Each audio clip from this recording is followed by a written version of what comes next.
Welcome to the Elevate Podcast, powered by Braden. This is your front row seat to the stories of local leaders, both nonprofit and for-profit, who are shaping our community. Every episode brings you leadership insights, lessons from challenges, and practical strategies you can use today. And yes, we'll keep it real and have some fun along the way. If you're ready to elevate your leadership, hit subscribe and follow us on LinkedIn for updates and behind-the-scenes content. Now, let's dive in. Hey everybody, Jason Ulm here, and I am with someone I've recently met over the last few weeks, actually before the holidays. I'm very excited to share his story on another episode of the Elevate Podcast. But with me, I've got my friend Alex. So Alex, maybe just a little background about yourself. Yeah, thank you, Jason. Very happy to be here. Thank you for having me here studying this gold day. So my name is Alex Herpin. I'm the president of Telamon Industrial Solutions. Yep. $120 million business unit. We have like safety critical warehouse. And we have operations in Mexico, in the US, and Europe. Yeah, thank you for joining me, Alex. And obviously, just given the accent, you're not from Carmel. And so where are you from originally? Yeah, so I was born and raised in Europe, in France. And I moved first from France to the US for a short period of time. I went to University of Tennessee. And then moved to Mexico for a few years. I moved to the US, Mexico, US. So overall, 16 years in North America. 16 years in North America. So, but from starting out in France and you end up in Tennessee. Yeah. Talk a little bit about, how do you end up at Tennessee? Because, I mean, you don't think of Tennessee as being the hotbed of individuals coming from Europe. So how did you end up in Tennessee? Yeah. So just through a business school. So I was, as I was being graduated from the business school in Bordeaux, in France, you have to pick a place, right? And I always wanted to go to the US. I just turned out to be Tennessee. Okay, that was part of my list, and that's the one that has been picked for me. Gotcha. That's it. So you're from the Bordeaux region of France. Tell me a little bit about that. Obviously, probably a wine lover. Yeah. So I'm actually from the Loire Valley, which is also a B1 region. Okay. I went to school in Bordeaux, so I so I spent 3 years in Bordeaux. Yes, I'm definitely a big wine lover. As I'm from the Loire Valley, it's a big region for what it's sowing around. Okay. And then Bordeaux on the Cap Sauv, the Merlot, those are some. All right. So one of the things we'll have to do, maybe we won't do it so much on the show, but gonna have to pick your brain a little bit about some of the wines obviously we'll need to buy. So for sure, let's go back to France real quick. So before you get to Tennessee, I'm assuming you're going to university, and talk to me a little bit about that. Yeah, so I always wanted to do business.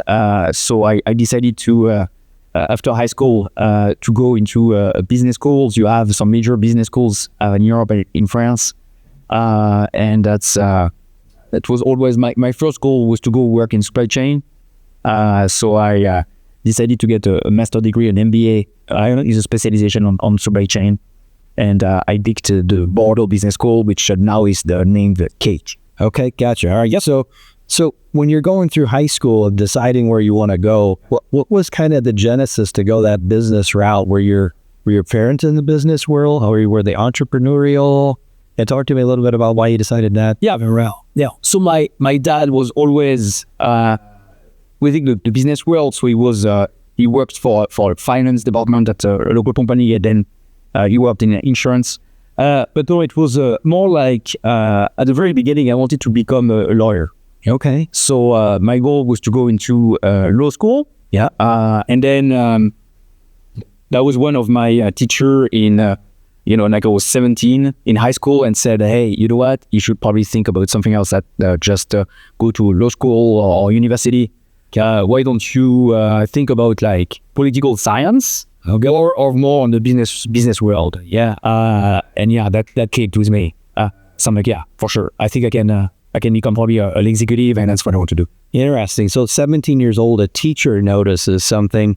What do you think maybe you were doing in school for that teacher to say maybe law school may not be right for you, but business leadership might? Yeah. So he said, I believe that first of all, you have skills like leadership skills. Yeah. You have some kind of resilience that we be or adaptability skills that you should probably take advantage of. Doing those calls, there's nothing wrong with that, and you'll definitely, if that's what you want to do, you should pursue that. But we believe that you can be a lot more successful if you go full on business and maybe have an international career. So that was the only beginning. It just planted a seed there, and but it grew in my mind. That's cool. I mean, think about it. Saunders, you're 17 years old, and you're thinking this one way to go down to law school, and somebody that obviously you trusted and believed, and they believed in you. Yeah. You changed your course, right? So now, okay, so you go to university, you end up there, and you end up in Tennessee. So what are you doing in Tennessee when you first come to the States? Okay, so first of all, that was the first time for me crossing the Atlantic. Okay. And it took me 20 minutes for the cab driver to understand me and where I was going. That's the very first thing. You always remember. Yeah. I was feeling very lonely. So but I don't remember that part. So you come into Tennessee, cab driver's got to take you somewhere. Obviously, Tennessee is in the heart of I said it's right, Knoxville, right?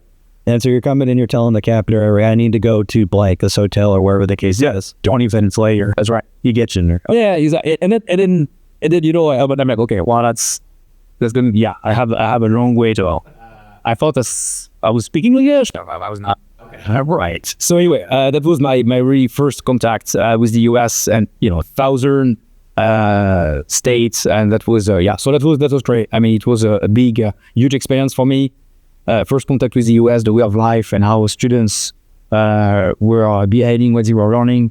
I was really on campus, and also I was spending a lot of time with other international students. Okay, so I had friends from Denmark, I had friends from Australia, from Germany, Spain. So all those kids were coming in into Tennessee. So how was the experience different than university back in France? Yeah. What kind of compare and contrast a little bit for folks that haven't studied abroad? So number one, the schedule was very different. Like it's very, very loaded in the morning, and then you have free afternoons where you really just spend time on different organizations, go do sports. That was a lot more focus on the community side of the university, okay, than just go to class and learn as much as you can. Gotcha. So that was one item. The second item, which was very different for me, and I learned a lot from that, was a lot more focus on growing your own skills as an individual. I was taking leadership classes at the time, okay, and that was new to me, right? I mean, whereas in Europe it was a lot about knowledge and what you know and processes and systems. Okay, that was more like personal and work on your skills and personal qualities. Interesting. And I still remember a lot of classes from that time. It's interesting when you compare and contrast, right? You said it was knowledge in Europe, but here it was more personal skills. How do you think, do you think that was obviously a really good choice in your career on this, how we come down over here?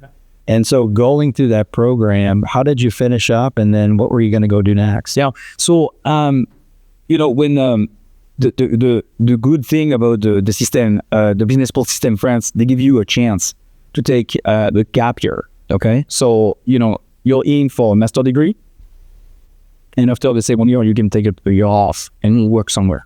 Okay, I did that. So before going to Tennessee, I had this gap year. Okay, and I went work for a Tier 1 auto supplier, and that's when my career in the auto industry started. Okay, gotcha.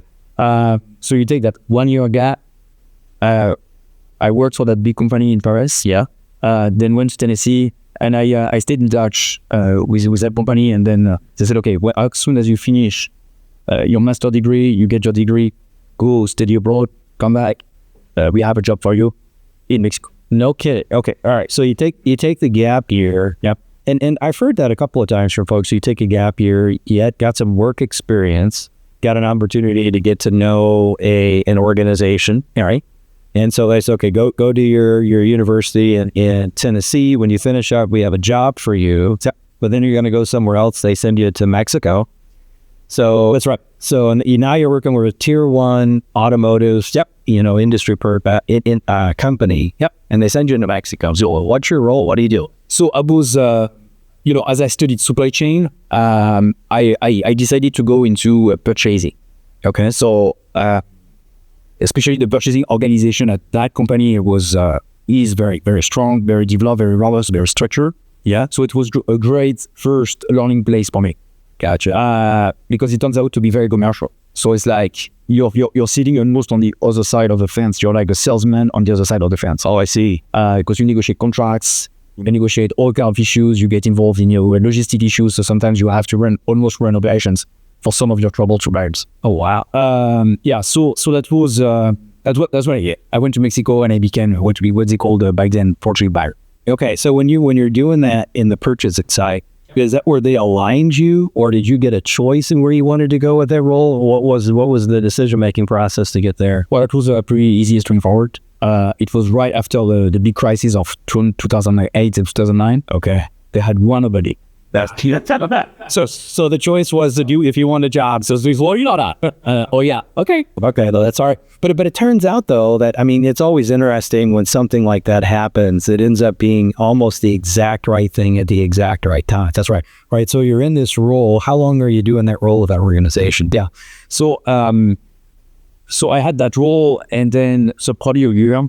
Okay. And then after a year, I moved to like serial buyers. Like so it's more on the serial side per se, not no more projects, but negotiating current contracts. Yep. And then I started to take a more regional role. Like I was doing more like North America stuff. So like negotiating contracts on more global basis. Used to buyers. So after a year or two, you had a chance to expand outside of that role. So you mentioned that this was kind of the start of your career in automotive, and we know you're not an automotive, kind of automotive, but some things you're doing now. Today, it's still 80%. Yeah, right. So you've kind of been in automotive your entire career, is right. How does that transition for you? Because you eventually start to take a transition from a management perspective. So in that role down in Mexico, you're now growing and doing things more in North America. Yeah. What's the next transition, or what do you get into next? So, I'm still the purchasing, but as I become global, I need to go to the headquarters. The headquarters is in Michigan. Okay. So I moved after 2.5 years in Mexico to the US. Okay. Michigan. Yep. Where I took this global community manager job for a defined segment. At the time, it was more on the engine cooling and HVAC side of the car. Gotcha. So starting out in France, come over to Tennessee. Yep. You have your gap year in France, stay with that organization, you end up down in Mexico. Yep. And then now you're up in Michigan. So you're kind of Midwestern, here in the United States. But at some point, I think, don't you meet your wife? Because isn't one of your kids more gays? That's right. So I met my wife after 6 months after getting in Mexico for the first time. Okay. And then we got married, and that's when we all moved to Michigan. Gotcha. That's right. Okay. So I remember that part of your story. That one of the kiddos was born in Michigan. All right. So no, that's the second facet one. Yeah. Gotcha. Okay. All right. So now you're up in Michigan. That's right. Same organization. Right. Yep. So still the same company you did every with or did the gap year. What are you doing up in Michigan? What's the role? So kind of a community manager. So I'm managing about $150 million of components, systems. Yep. That we buy from suppliers. Yep. And then making deals, right? So how do we reduce cost? Or can it change of growth? Yeah. Or how do we optimize the supply chain so that we are the most efficient possible? Yeah. On the company side, but also making sure that the suppliers are healthy enough so things are fair. Okay. And are you managing a team there? Because when you're down in Mexico doing purchasing, yep. Is it just you? Do you have a team working with you? So when do you start to get into that leadership? So that's the big breakthrough I had. That comes later, right after this role. So I had a few team members here and there. It was very very functional. Yep. So leading a strategy through buyers at the plant. I was dealing with like 20 plants. Okay. Across North America. Yeah. So you're the leader of the strategy. Yeah. But you're not really, you're one of the leaders. You're one of the bosses, guys. But you don't really own, if you want, the team like I was after. Yeah. So you're running this $150 million kind of stream or strategy, if you will. Yep. And then you're in Michigan. How long are you up there? About 2.5 years. Okay. Yeah. And so staying with the same organization, they have a new opportunity for you, and you go back to Mexico? That's right. So that's a different organization. Different organization. Yeah. So the first organization I stayed, we had all stuff in my career about 6 to 7 years. Okay. That's if you count the gap year. Yep. And then I've been recruited by a different organization. Yep. For a job back in Mexico. Okay. The same city where it all started. Yeah. To become a plant manager to run operations. Okay, so when you make that change, right, you go from running, kind of like you said, being one of the bosses, running a strategy, to now coming back into Mexico and basically taking over a plant. This is the first time you've been kind of leading an entire organization. That's right. So you take this role, and if I remember correctly, this plant wasn't doing very well.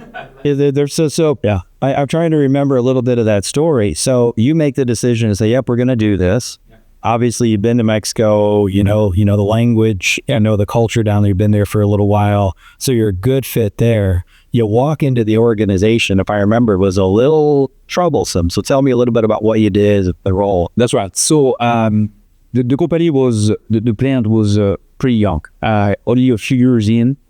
And they were taking over a lot of current business from Asia and also some brand new businesses. But the idea was for that supplier, that company to really be much more local and close to the US. So most of my products were going to the US. The company had issues as a startup. Okay. Like the level of talent, the structure of the plant. Was not robust enough. So it was very hard to make quality products, and extremely hard to make all shipments on time.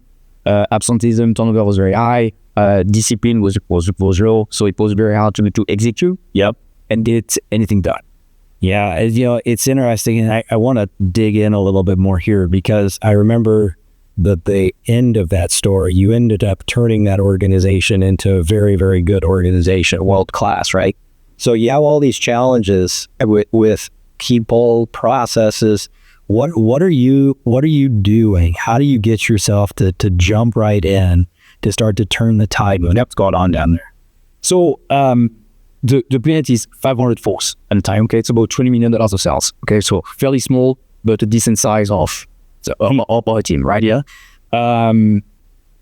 So at the very beginning, it's all about going back to the basics. So the structure and the backbone that's missing in that plant, that's what I focused on at the very beginning. Okay, how do we make sure that we have the proper system in place? Yep. The proper processes so we can actually manage our business. Very simple. How much did we produce yesterday? You would expect, but I should know, right? Yeah, but no. So it was already so. The question you think is pretty easy. No answer to. Okay, gotcha. So that's what I would do, right? I mean, it's like just a simple question like that. It was already taking me like 15 minutes to get the number. A number we could trust.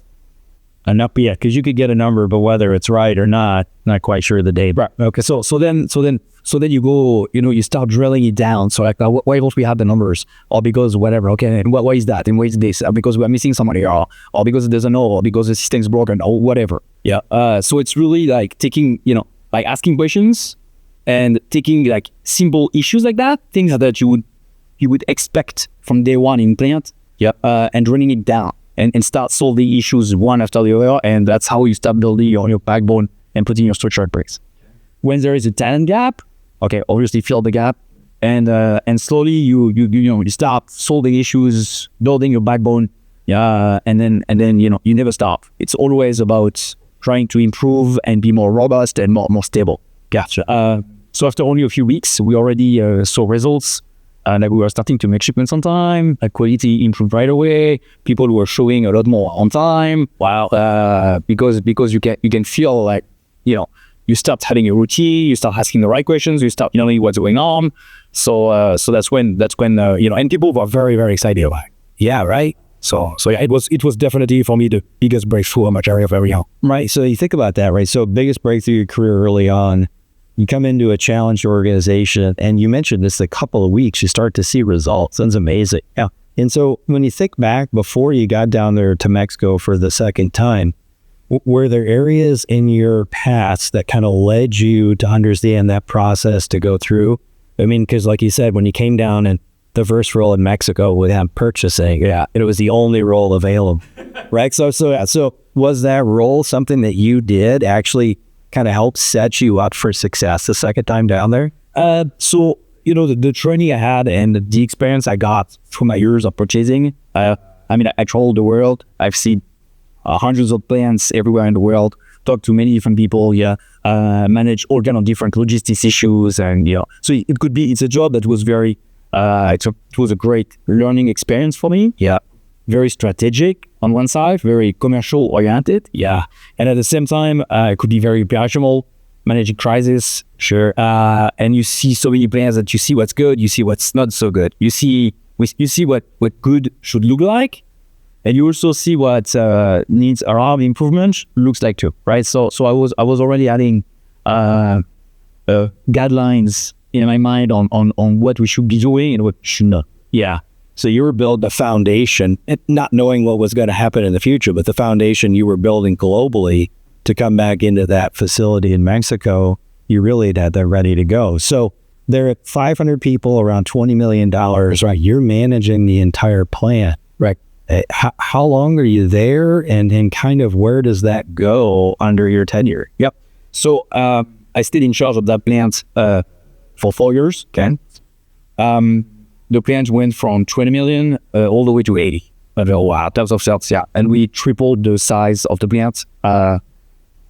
Actually quadrupled the size of the plant in those 4 years. So it was building that backbone, sure, the structure, building also the talent and the team. Yeah, but at the same time managing heady growth, right? It's double-digit growth every single year. Yeah. So even when you have a solid plant and a solid structure and a well-known organization, it's already hard to manage the growth. Yeah. But doing a turnaround and growth at the same time, it's just a challenge. You almost kind of pulled a rabbit out of the hat there, right? So you quadrupled the organization, from 20 to 80, over the course of 4 years, 5 years. And it's really the first time you've kind of had what I would call the full leadership capacity of an organization, right? So this is my 20 million. These are my folks. This is what we're going to do. That's right. And so you come into an organization that's not on an upswing, and you take them that way.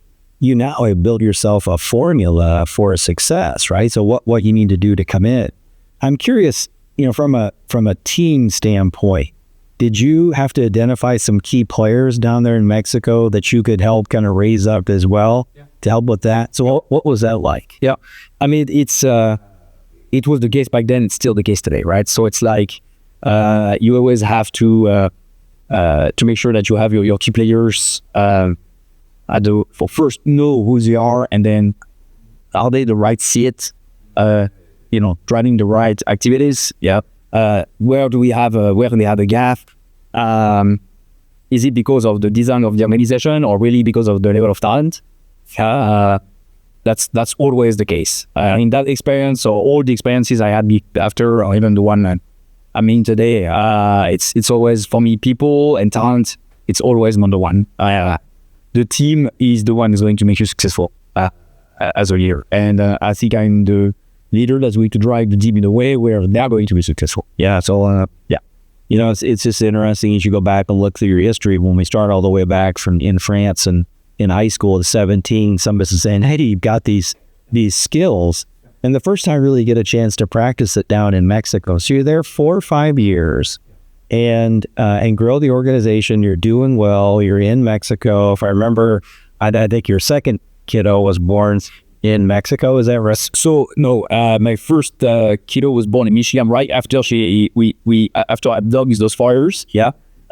She was born in Michigan. My son was born in Texas. Okay, gotcha. Okay, so now I remember part of the story. So you finish up down in Mexico, but you end up back in Michigan next? That's right. Okay, so same organization or different organization? Yep, so that same organization where I was a plant manager, they liked what we were doing with the plant in Mexico, and we had a big plant, the biggest plant in the group in Canada. Okay, that needed a little bit of the same that what I've done in Mexico. Gotcha. When I stepped in at the very beginning, Mexico was always a big stone in the shoe of the Canadian plants, and over time, we kind of the student became the master, if you want. Oh, interesting. Okay, so then they asked me to do the same as a North American region level. So that's why I moved back to Michigan at the headquarters of that company. Yeah. And then I took over the North American operations. Oh, wow. So now after Mexico, you've been known, you can't go somewhere and grow from 20 to 80 million in 4 years and not be known as someone that could turn things around. So they decided to pull you back into Michigan. You're running all of North America. Now, talk a little bit about that role. And you mentioned like Canada be the biggest plant. How is it now working with a team? Because you were kind of hyper local in Mexico. Now you've got plants across the United States and Canada and Mexico. How are you working with that team and how is that adjustment? Yeah. So the plant in Mexico was always a baby of the plant in Canada, if you want. So it's always like a master student. So I was always very connected to the plant in Canada anyway. Okay. Because of systems and sales were still up there. So it was very, very natural for me as a leader in the organization to just step in and start helping Canada as the student became the master, if you want, as manager. So yeah, it's very natural. And then we did a lot of great things in Canada as well. A lot of mistakes that we made in Mexico, or things we experimented in Mexico that worked very well or did not work very well that didn't have in Canada. I knew what to do right away to improve efficiency and output, and make it better and more profitable. Yeah, so you got best practices. You decide to implement the best practices. You get now Canada running. Yep. And so now you're running North America. You'd been managing about 500 people down in Mexico. How many folks are you managing at this? 1,500. 1,500. So triple the size of that organization you're managed. Yeah, and in terms of footprint as well, because the plant in Canada is almost, at the time, it's 3 or 4 times the size of the plant in Mexico after the expansions. Wow. So obviously enjoying your role, doing very well that organization. Yep. Where does the conversation go next? Because I think you end up in Texas, right? So where do you end up? Yeah. So after that, I stayed in Michigan for a while. COVID, getting out of COVID, I took a short assignment at another company in Michigan, and then then we moved to El Paso, Texas. Down in the Southwest. What are you doing in Texas? Yeah. So same. So that was the company I started my career with. Okay. The French first Paris experience. Yeah, I'm going back to that same company for an assignment in Juarez. So the plant that needed help in Juarez. So I took like a double hat, if you want. It was managing the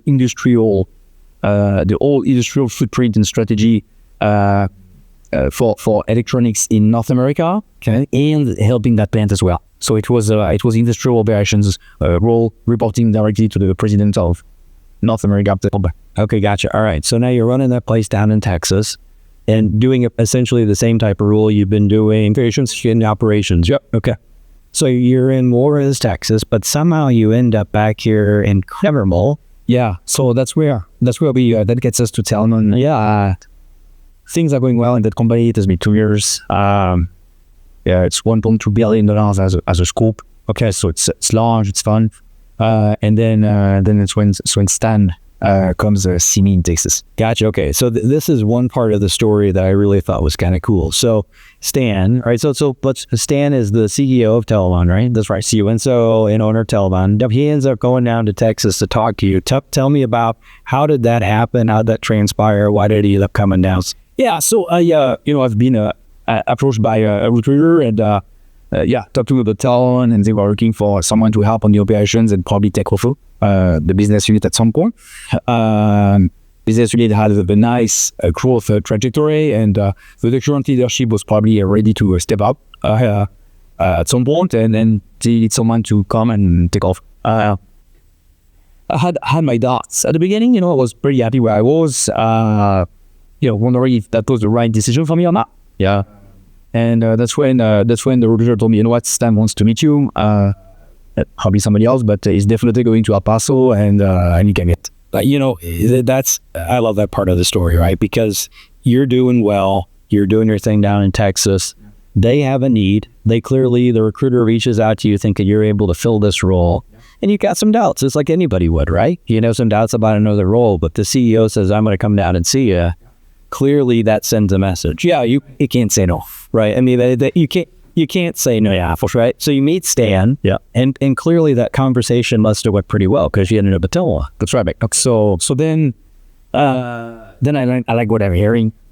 As he started was very whole, very honest about himself, about where they are at, and then we made kind of a gentleman agreement. If you wanted to begin. He said, okay, I understand what you want. I think you understand what I need. Let's start, and if we can meet in the middle at some point, or we can go maybe faster. It all depends on how well you're going to deliver and how much trust you are going to build. Okay, and we can go from there. And I'm like, great. So you meet him, you like him, you trust him. He tells you about Telamon. And for our viewers that don't know much about Telamon, headquartered here at Carmel, maybe just a little background of the organization. So Telamon is a family-owned company by the Chen families. Stan is the son of the founder, Albert. It's a 40-year-old company. It has been founded in 1985.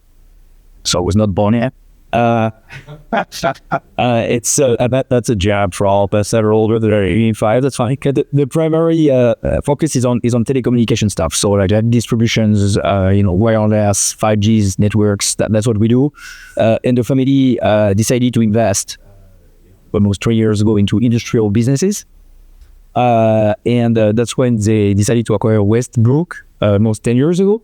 So a wire harness, a safety critical wire harness manufacturer, like wire harness like this, or like that one that we do now. So is that how the business started? Was it wiring, back in the old days for telecommunication equipment? Is that what it was? So no, that's this one is 100% automotive. Okay, so that's a wire harness that goes into a steering wheel. Okay.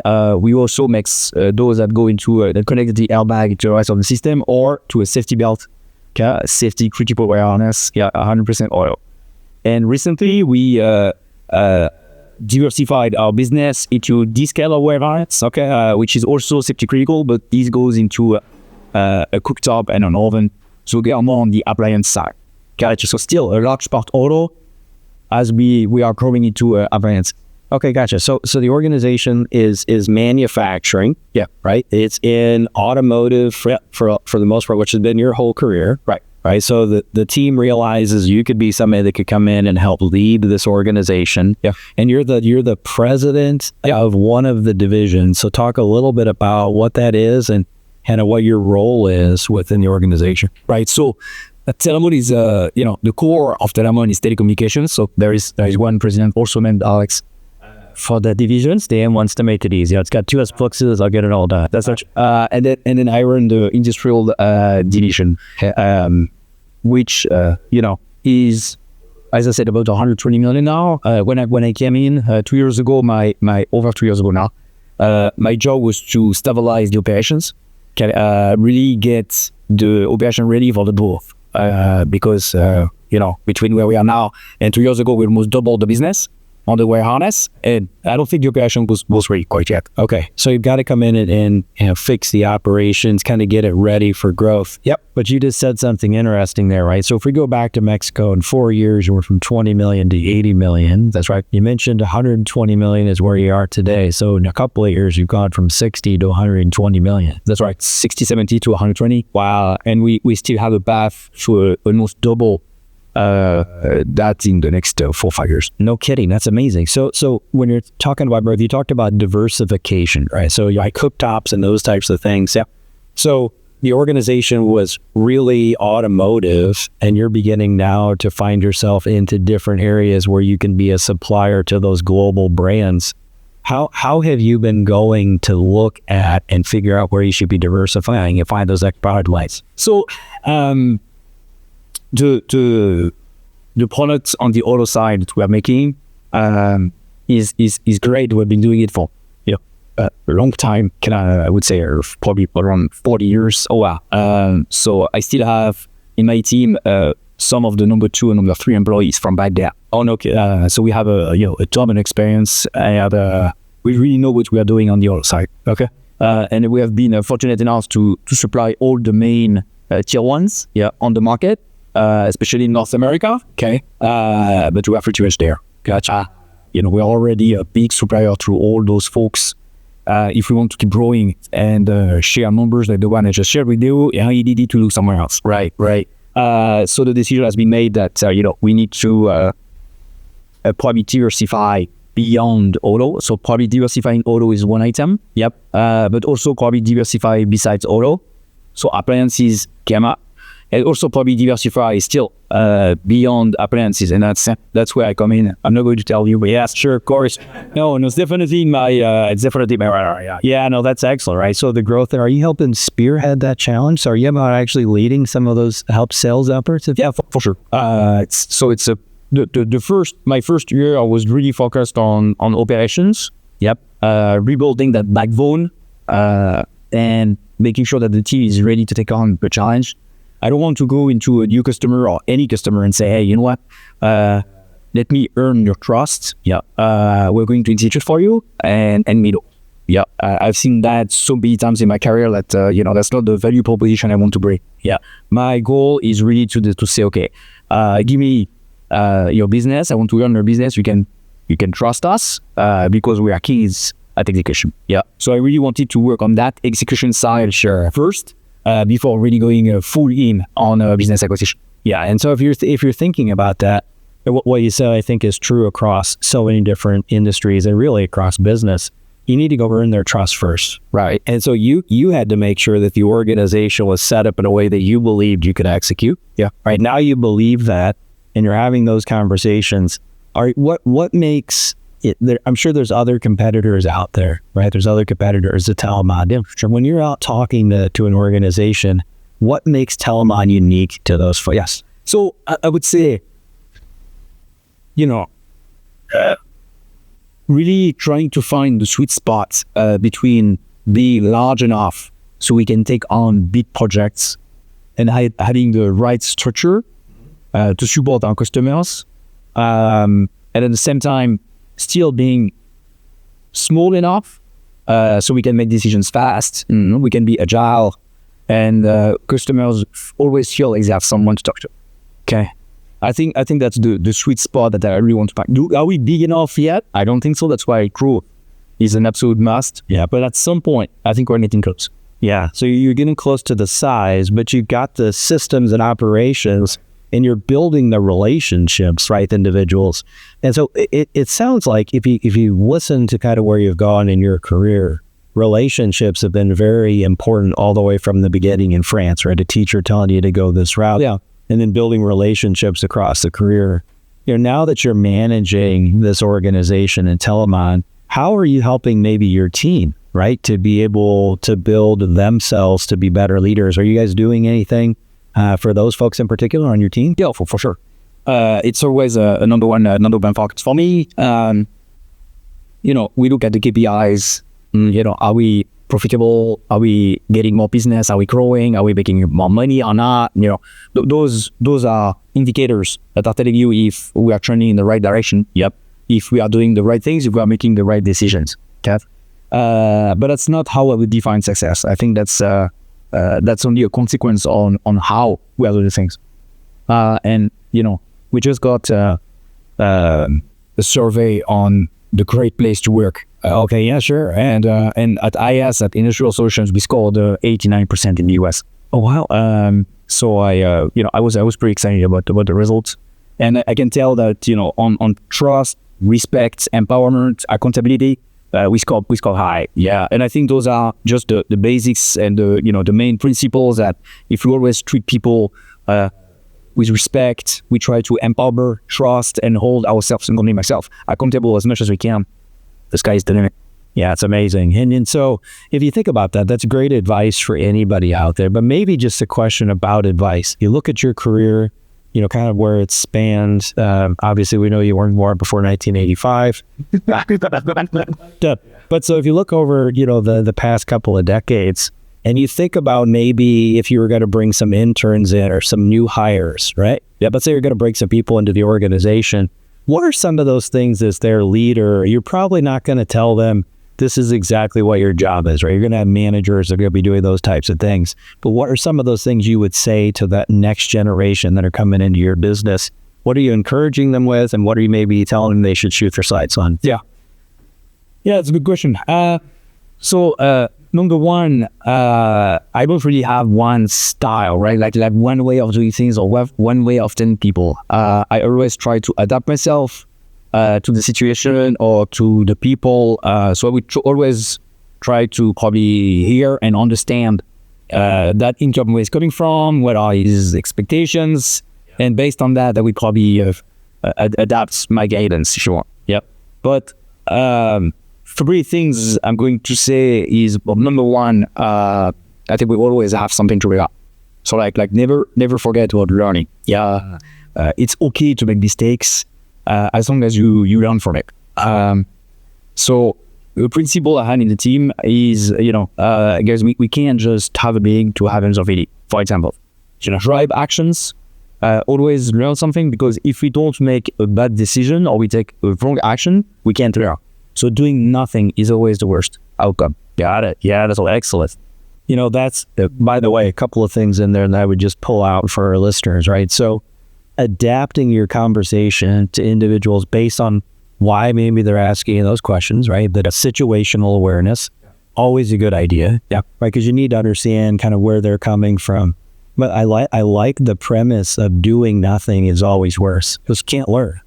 Right. And so I mean, excellent advice for those individuals that are out there. Yeah, I would always pick making a wrong decision, assuming the consequences, than just, doing nothing, waiting, and ask for something or whatever. Yeah, I've heard that a couple of times too, right? So I made this decision, I'm standing by it, I take responsibility, and that's better than deflecting, right? And throwing it back. Well, somebody else didn't do this didn't happen.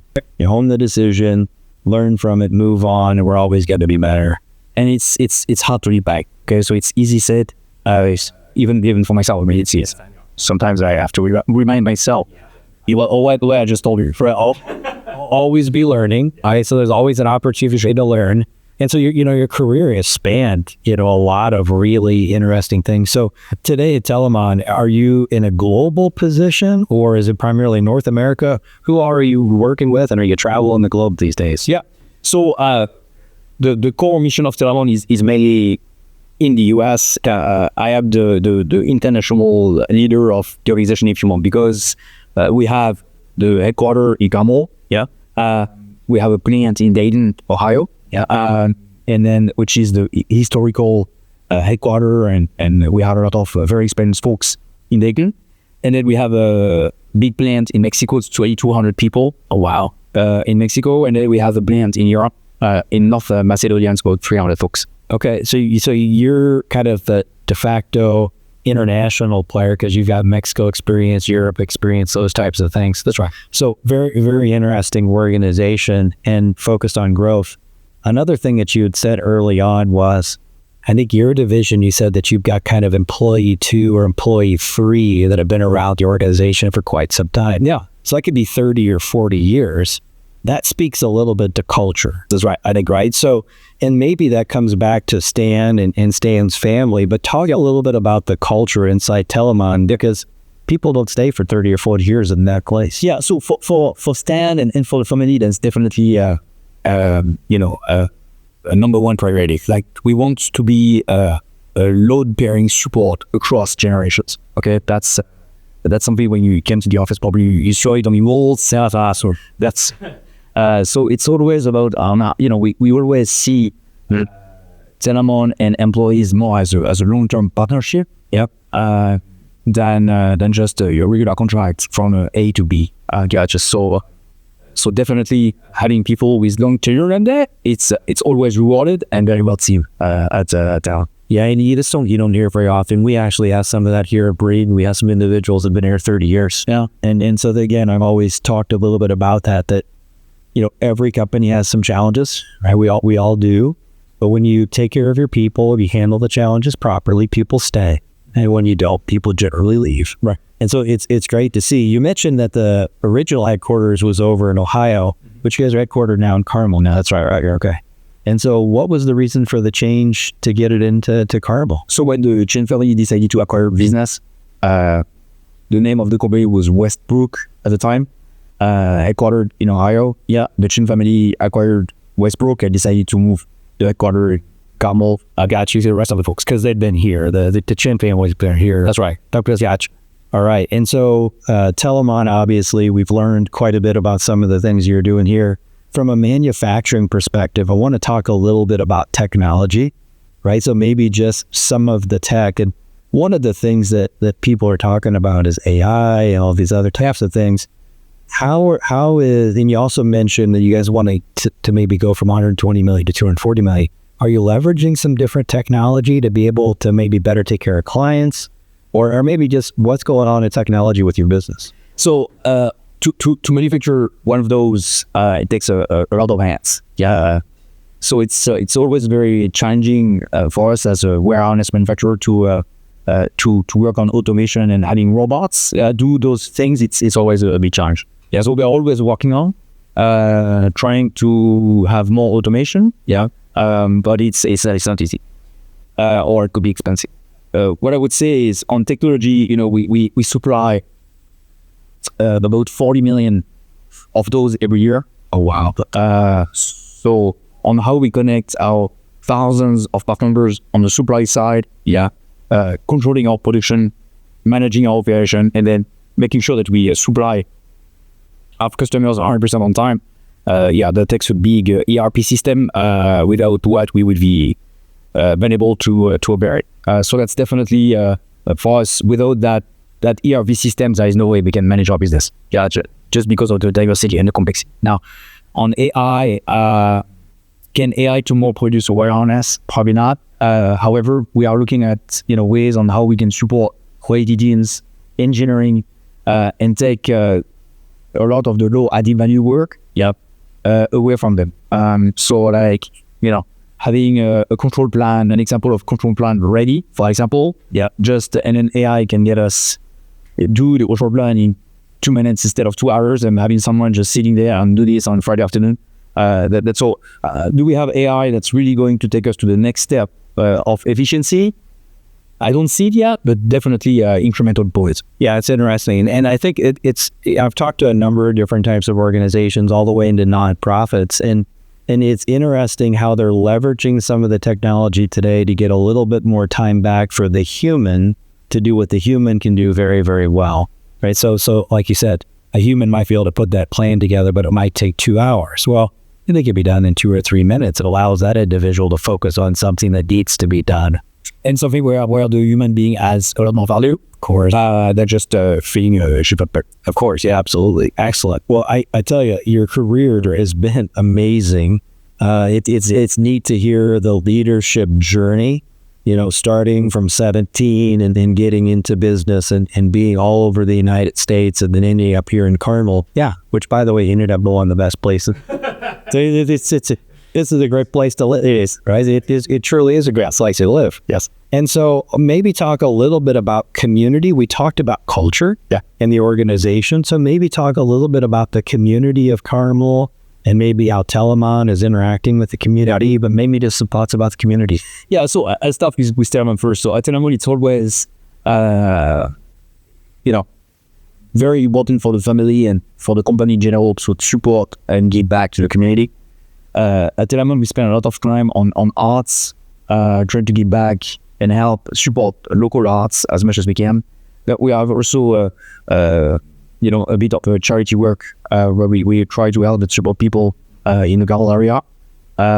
So I know that's always something that we also on the industrial side do some work with the Dayton folks, where we always try to help the local community.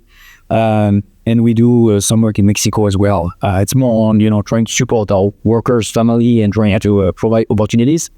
And same in Europe, in some other extent, where we try to support our community. I think that's always trying to give back to families and friends that are supporting our industry. Yeah, no, it sounds like, and again, we could go back to look at the culture and the tenure of organizational people there.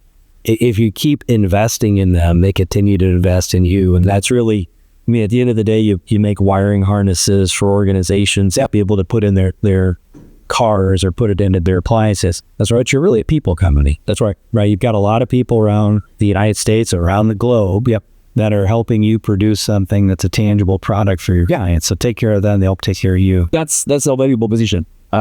We are a big team, and at the end of the day, that's what we do. People that are clipping things together, that are welding, that are wrapping around. Yeah, that's what we do.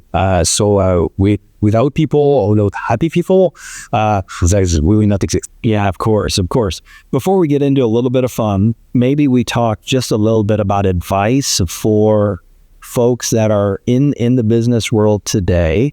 Maybe just some best practices or thoughts, just things that maybe if you were going to talk to maybe somebody just getting started in business or somebody maybe getting started at purchasing with your macro, what are some of the things that you would share with those individuals as best practices as they continue down their career?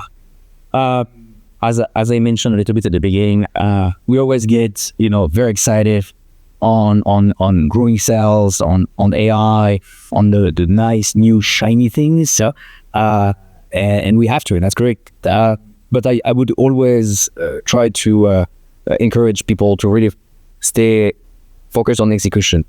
So doing all this, it's great, but remember that without execution, you can't do anything. So really always pay very much attention on the team, on how well you're performing, on really having this backbone very, very robust and solid before you go into any adventures. So if you can do both, and that's what we're doing today, that's great. But I start into the backwork. Yeah. Once you have this trust and the sales team say, okay, you know what? I have a plan. I have a team now that I know is going to deliver. And as young to go have my back, the sky is big. Yeah. That's great advice. I think a lot of times people say, here's the new shiny object and let's go chase it. Right. But then they'll get out ahead of that over their skis, right? They'll get out there too far ahead of themselves and they're not quite ready for it. So focusing on understanding where you are today, creating a good business. And you said this before with your clients, you never want to go talk to a client and if you're not able to deliver. That's right. You never want to overpromise and underdeliver. That's right. You've heard that all the way through your career. Great advice for those folks out there. So, and again, one more question before we get to a little bit. Yeah, folks, let's talk a little wine. Right. Okay. So obviously we're here in Carmel, Indiana, which is a great place, but we're not known for wine. Yeah. Right. So maybe just some of your faves. Are you red? Are you white? Does it depend on what you're eating? Yeah. It depends on what you eat. But I usually try to, when I can, most of the time, I pick my wine first.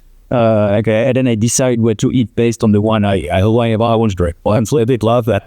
Right. So that's the good trade advice. So pick your wine at first. Okay. So if you and your wife are going out to have dinner around Carmel, where are you going? What wine are you picking? And tell me a little bit about that. So we, few places we like. One of the places that we like is in Zionsville.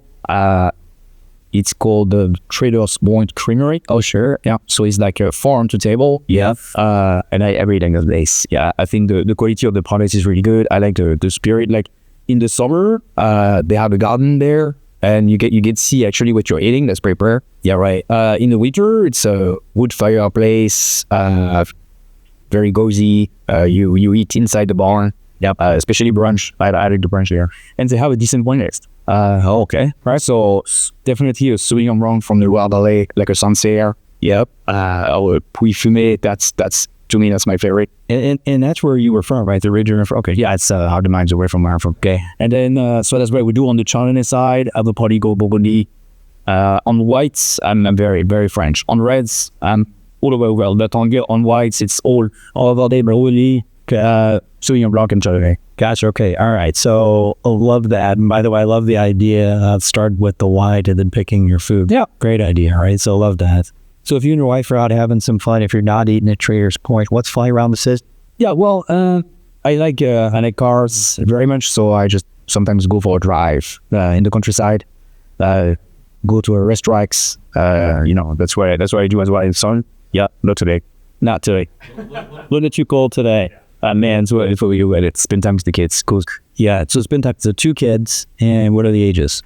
3 and 6. 3 and 6. That's awesome. So is 6, is that kindergarten or is that first grade? First grade. Okay, gotcha. And in Zionsville? In Carmel. Smokiro. Okay, that's real awesome. I mean, Alex, I got to tell you, it's been so great to learn your story and to talk through your career. And some of the things that you shared, today from a leadership perspective, a culture perspective, are just terrific. There's 3 or 4 things that I took away from this conversation just based on your experience. And it sounds like, you guys have a lot of growth coming in the future years for Telamon. Yeah. And so looking forward to seeing you take this company even further and to your continued success. But thanks for being my guest. Yeah. Thank you for deciding me. Awesome. Thank you. It was great. Thanks so much.